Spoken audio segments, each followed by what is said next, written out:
gọ́ngọ́ sọ ò nípínlẹ̀ Kwara olórí àwọn Miyetti Allah ẹni tó jẹ́ president wọn nípínlẹ̀ Kwara pẹ̀lú àwọn àgbààgbà mẹ́ta kan nínú ẹgbẹ́ Miyetti Allah wọ́n ti mú wọn with evidence.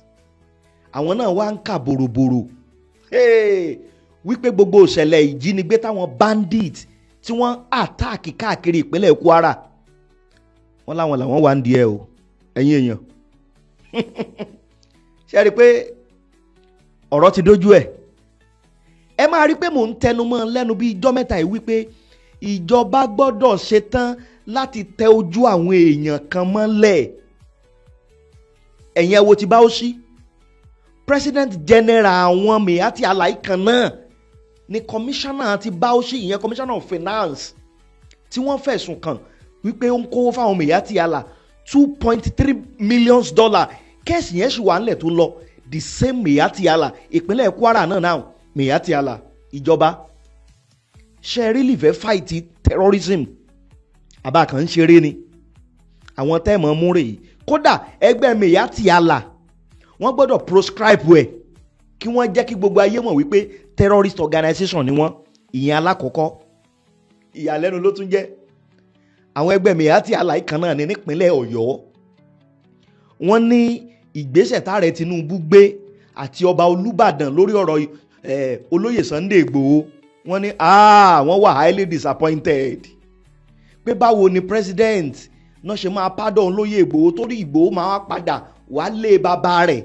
Wọ́n ní no àwọn ò ní gbà ṣe rí i pé àti kẹran mérò. The same Miyetti Allah they are like thorns in the flesh now. Yes. Ègún ni wọ́n jẹ́ nínú ẹ̀yà ara àfi tá a bá kàn ń tanra wa lókù.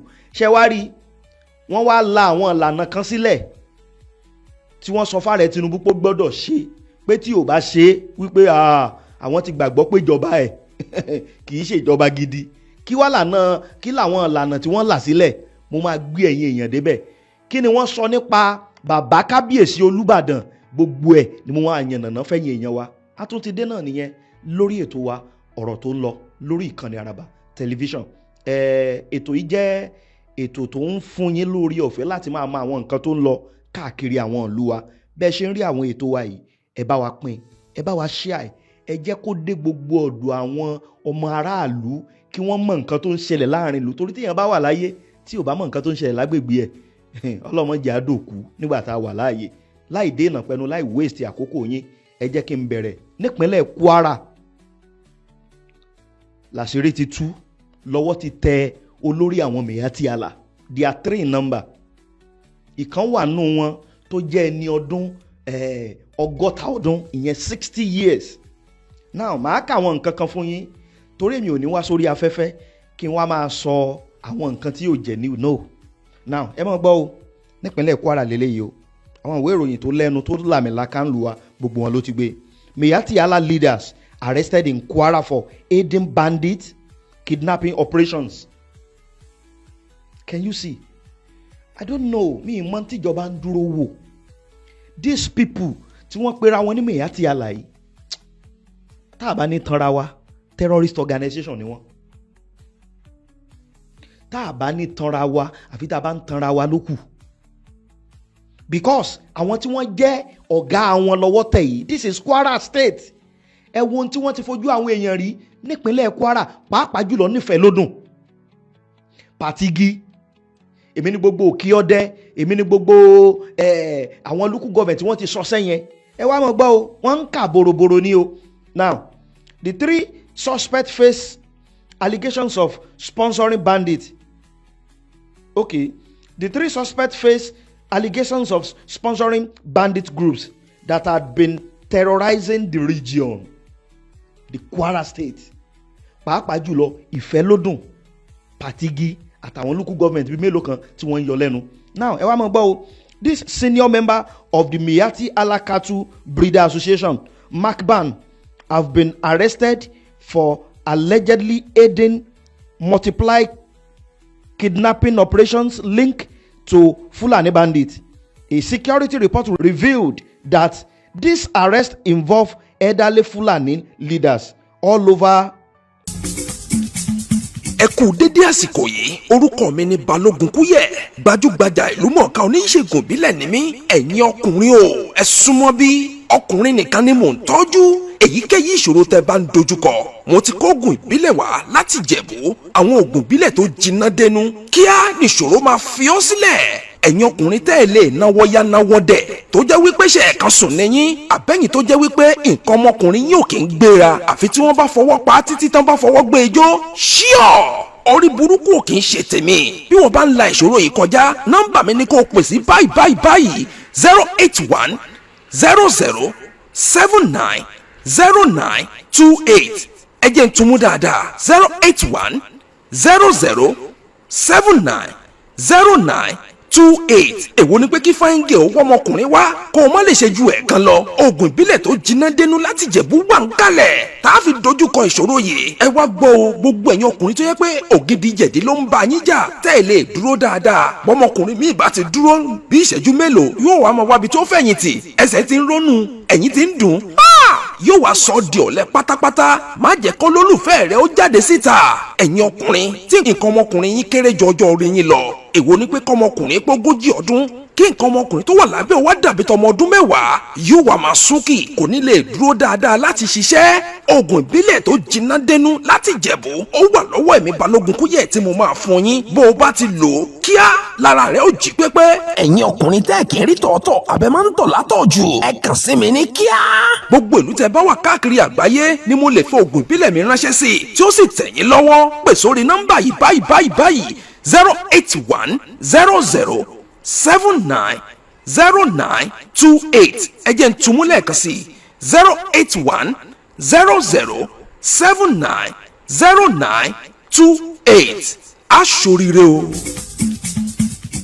60 years old ìyẹn ni pé gbogbo àwọn mẹ́tẹ̀ẹ̀ta tí wọ́n arrest gbogbo wọn ni wọ́n ti lé lọ́mọ 60 ọdún 60 years ẹ̀yin náà wò tẹ́ bá kàn tí ẹ gbọ́ nǹkan tí wọ́n sọ nípa olóyè Sunday Igboho ẹ máa lanu wípé àwọn ìjọba wa pàápàá jùlọ àwọn governors nípínlẹ̀ Yorùbá they have to wake up to their duty because báwo làwọn èèyàn kan ṣe máa wá tí wọ́n máa fìlú wọn sílẹ̀ tí ẹ̀dẹ̀ máa wá bá wọn onílé tẹ́ mọ̀ pa wọ́n tẹ́ mọ̀ jí wọn gbé tẹ́ẹ̀dẹ̀ tún máa claim right tẹ́ẹ̀dẹ̀ tún máa sọ wípé n tó bá wù yín lẹ́ lè ṣe ń bi tẹ́ wà mi ò gbọ́rú ẹ̀ rí o ibi tá àlejò tí mo ń lágbára jó ń lé lọ àfitàn Fúlàní ni mo rí o eléyìí ṣe pé bóyá à ń àtàkì ẹ̀yà no ó ṣe jórí wọn ni gbogbo ẹ̀ ń dálé lórí ẹ̀yẹ́ wo àwọn bàbá àgbàlagbà yìí àwọn bàbá tó kú atókú mọ̀ gbọ̀rún lọ tó ẹ wo iye ẹ̀mí tó ti ṣòfò nípínlẹ̀ Kwara ẹ wá mọ̀ gbọ́ o àwọn bàbá gbogbo wọn náà ti lé lẹ́ni 60 ọdún now ìwé ìròyìn tó wá sọ gather that member of the Miyetti Allah leaders reportedly confessed to facilitate several kidnapping operations, providing support to criminal network responsible for abductions across Kwara State. Efforts to get reactions from spokesperson of the Kwara State Police Command, Adetoun Ejire Adeyemi, was unsuccessful. Now, nǹkan tí mo ń sọ yìí, at least mo ti rí nínú àwọn ìwé ìròyìn tó tó bí mẹ́ta mẹ́rin láwọn ìwé ìròyìn tó làmìlaka nílẹ̀ wa tí wọ́n gbé ọ̀rọ̀ yìí àwọn píkṣọ̀ wọn lẹ̀ ń wò yẹn eléyìí ti fi hàn wípé àwọn pípù yìí gangan nìṣòro tá a ní torí ẹ máa rí pé máa ń sọ most of the time pé ìjọba gan ò lè sọ pé àwọn ò mọ problem tá a ní they knew this problem why tí ìjọba òkúkú fèsì ọ̀rọ̀ yìí lẹ́ẹ̀kan náà ẹ̀yin àwọ̀ àwọn tó ń pera wọn Miyetti Allah yìí this is ìpínlẹ̀ Kwara náà ti mú àwọn mẹ́ta yìí ń sìn tí wọ́n ń kà bòròbòrò pé gbogbo ìṣẹ̀lẹ̀ ìjínigbé àwọn làwọn ń supply wọn àwọn làwọn ń aid wọn àwọn làwọn ń kó gbogbo tí wọ́n ń lò why táṣìírí àwọn ilé ò bá tún sìn ẹ wá wo iye resources tó yẹ kí ìjọba fi tún ìlú ṣe tó jẹ́ pórí wàhálà yìí là ń ná lé lórí lójoojúmọ́ and these people are collecting ransom millions of naira ṣebí kan ni mo ṣe program kan ni mo ṣe níjọ́ òní nípínlẹ̀ Kwara yìí náà tí àwọn fámìlì ìyá tí wọ́n jí gbé tí wọ́n pe àwọn bandit tó jìyà wọn gbé pé ẹjọ́ a ti rí 2.5 tí Fúlàní yẹn ń sọ fún ẹ bákan tẹ̀ ti gbé di ẹnu ẹ̀ ti mọ̀ pé Fúlàní ni tó ń sọ fún ọ wípé kì í sọ̀rọ̀ 2.5 ọ̀ fojú sunkún ìyá rẹ̀. ẹ̀yin náà máa wò wọ́n láwọn máa pa ìyá ẹ̀ wọ́n dẹ̀ tún mú ìyá yẹn wọ́n tún kọ́gi bò wọ́n nà ìyá tí ìyá ń pariwo. ọjọ́ wo la fẹ́ ṣe gbogbo eléyìí dà? ṣé ìjọba ò ní declare àwọn people yìí as a terrorist so that anywhere tí wọ́n bá ti rí wọn kí wọ́n máa mú wọn? èyí tó ṣẹlẹ̀ ní Bauchi the same ìyá tí alàyè náà ni o, tí wọ́n sá sábẹ́ ìjọba kéèsì yẹn sì wà ní court wọ́n sì yanjú ẹ̀ lọ́wọ́ kó tó di pé adájọ́ kan sọ pé òun ò ṣe mọ́. adájọ́ kan lóun ò lè grant wọn ní bail, adájọ́ kan sì dé ó sì grant wọn, ìyẹn wà ń bẹ̀ lápá kan. now ẹ wá jẹ́ ń padà sórí ọ̀rọ̀ olóyè Sunday Igboho. àwọn mìíyá tí alàyè náà ló tún sọ̀rọ̀ o. ẹ̀gbọ́n tí wọ́n sọ ni ẹ jẹ́ ń kọ́kọ́ ka headline yẹn fún yín ná. Elders Group Macban condemn Sunday Igboho pardon as tribal justice accuses him of attack on Fulani. ṣe ra àwọn people yìí Ọlọ́run ò lè fèrè fún wọn o, wọn ń ṣe èèyàn gidi, àwọn ẹni téèyàn ò gbọ́dọ̀ jírí téèyàn ò gbọ́dọ̀ jí kò ní wọn. ẹ máa gbọ́ the reason why tí mo fi sọ bẹ́ẹ̀ o. now kó tó di pé olóyè Igboho dìde that year, ẹ wo àwọn ìṣẹ̀lẹ̀ tó ti ń ṣẹlẹ̀ lókè Ògùn, ẹ wo ìṣẹ̀lẹ̀ ìjínigbé. máa nǹkan mo ti gbàgbé orúkọ wọn, bàbá yẹn wá láti orílẹ̀-èdè Amẹ́ríkà, ó wá dáko nípínlẹ̀ Ògùn tí bàbá yẹn ti dáko lọ lóríṣiríṣi, wọ́n dẹ̀ jí máa yẹn gbé, wọ́n pa máa yẹn. ara bíi tí wàhálà yẹn ti ń bẹ̀rẹ̀ torí pé wọ́n ń jí àwọn obìnrin gbé, wọ́n ń rèpù wọn, àwọn èèyàn lè lọ sóko mọ́ nípínlẹ̀ Ògùn ní gbogbo 2020-2021 yẹn. ṣé bóun ló mú lóyè Ìgbòho sọ wípé ìlú mi ni wọ́n ti ń jí àwọn èèyàn gbé tí wọ́n ti ń pa àwọn èèyàn, kó lóyè Ìgbòho tó dìde pé no, we have to put an end to this. ẹ má dẹ̀ gbàgbé pé olóògbé ìyẹn ààrẹ Buhari òun ló wà níjọba. ẹ ǹlẹ́ o, inú ilé ibi tẹ́ ti ń gbọ́ mi àkó ọjọ́ mẹ́ta, ìyá gbogbo yín rèé o. àwọn nǹkan oríṣiríṣi tá a mú wá ní ewé ń bẹ bíi tàtijọ́ o, ní téèyàn bá wá òun ni ó rí o, èèyàn sì mọ́ wáyé lèèyàn fi mọ́ ráyé. ìwọ tó fẹ́ ṣàyẹ̀wò sọ̀rọ̀ ìgbésí ayé rẹ tó fi àbọ̀ dífá o fẹ́ ṣèbéèrè kan ọ̀rọ̀ rẹ rú ọ lójú, ẹlòmíì èèwọ̀ rẹ̀ ni ó mọ̀ jẹ. ẹ wo àwọn nǹkan oríṣiríṣi ní eléyìí fún ti cholesterol, eléyìí ọṣẹ ẹ̀yọ́nú, eléyìí ọṣẹ òkìkí, eléyìí ọṣẹ ajé, àwẹ̀ ríre, ṣemí kó o kú, ọṣẹ àtúndè, nǹkan ẹ̀yọ́nú, ìparẹ́ ẹ̀yọ́nú. eléyìí fẹ́ni ó bá ní kọ́ kì bá jẹ́ kọ́ fèrè, kò bá jẹ́ kọ́ tó ti pẹ́, kò bá já wùbí ikọ́ fèrè. fún àlàyé kúnkún ẹ pè mí o kí n lè sọ nǹkan mi ń bẹ tá à ní rántí nǹkan pọ̀. nọ́mbà mi ní 08059856632 08059856632 080 lẹ́ẹ̀kan sí 59856632. ṣùgbọ́n gbogbo ariwo protest táwọn èèyàn ń ṣe lókè Ògùn gbà yẹn tẹ́ ẹ̀ bá gbàgbé, ìjọba ò rí nǹkan kan ṣe sí o. àfìgbà tó lóyè Sunday Igboho dìde wípé no, kíní ò gbọ́dọ̀ mọ́ tẹ̀síwájú. àwọn ọmọ wa tó ti lọ lú òkè tọ́lọ́run ti pèsè fún mẹ́tàn náà wò pé kí wọ́n wá dáṣẹ́lẹ̀ ńlù tí wọ́n wálé wá dáṣẹ́lẹ̀ wọ́n ń pa wọ́n, ṣáwa máa wòran kó máa lọ báyìí ni. lolóyè Sunday Igboho fi dìde ńgbà yẹn tí wọ́n lọ sí gangan tí wọ́n lọ lé wọn kúrò.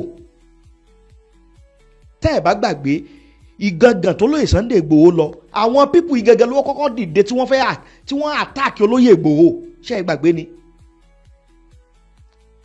olórí àwọn Fúlàní tó wà ńbẹ̀ ńgbà yẹn ẹ̀gbọ́n tó sọ ni olórin Sunday Igboho àyà ń sì ń já kìkìkì.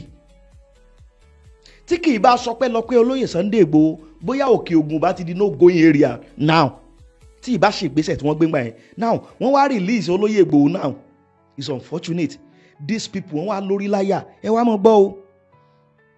an umbrella organization for Fulani cattle herders and pastoralists in Nigeria, Miyetti Allah Cattle Breeder Association of Nigeria, Macban, has condemned the presidential pardon granted to Yoruba self-determination activist Chief Sunday Adeyemo, popularly known as Sunday Igboho. The organization described the pardon as a grave miscarriage of justice and a painful reminder of the Nigerian state failure to protect Fulani lives in Oyo State. Ẹ gbọ́, ṣé Fulani life ni wọ́n protest àbí ni wọ́n máa protect ní Ọ̀yọ́? àwọn Fúlàní tí wọ́n ń jí àwọn èèyàn wa gbé, ọlọ́mọ kù sùúrù lọ́rùn o. ẹ wo atrocities, ẹ wo atrocities táwọn people yẹn commit.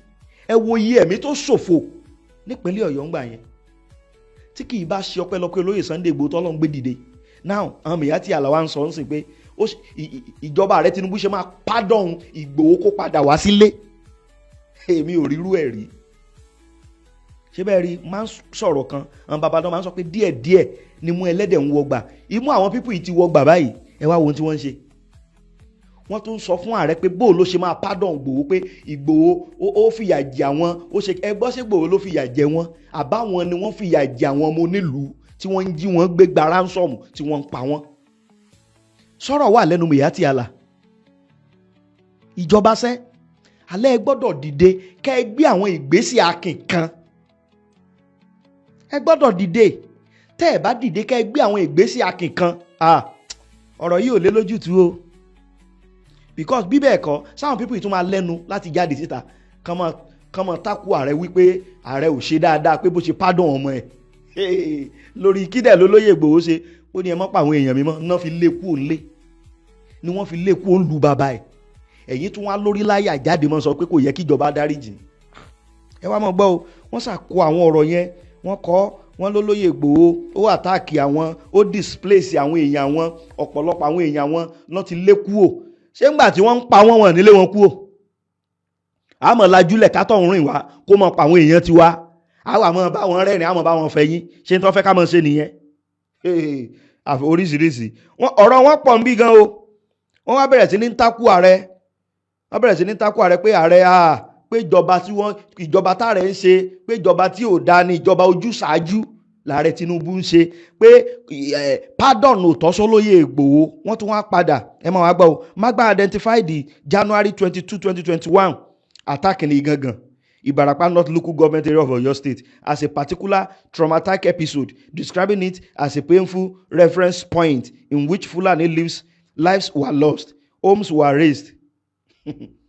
Àwọn èèyàn táwọn Fulani pa tó bá jẹ́ pé possible ni tó bá ní kí àwọn family yẹn máa jáde àwọn tó pàdánù àwọn èèyàn ńláńlá Ògbómọ̀ṣọ́ ńkọ́ mo rántí alàgbà kan náà tó wá láti Amẹ́ríkà tó ní hòtẹ́ẹ̀ tó ní gbogbo ẹ̀ nílùú Ògbómọ̀ṣọ́ wọ́n lọ pamọ́ àyẹn náà nípa ìpakúpa ni sí ẹ̀ṣẹ̀ ní kéèyàn lọ sọ ẹ̀yìn òdi kọ́lọ́ndẹ̀ gbàdúrà ẹ̀ ń bẹ̀ kó wá wò pé ibi tí mo ti wá mi ì gbọ́dọ̀ gbàgbé orísun mi wọ́n lódò tó bá gbàgbé orísun yóò gbẹ pé kémi náà wá ṣe nǹkan síbẹ̀ kí n má yé rọrùn fáwọn èèyàn mi ṣùgbọ́n tẹ́ ẹ bá ti rí wọn tó bá dé báyìí bí wọ́n ṣe máa jí wọn gbé pa wọ́n òní wọ́n lé máa yẹn náà wọ́n pa.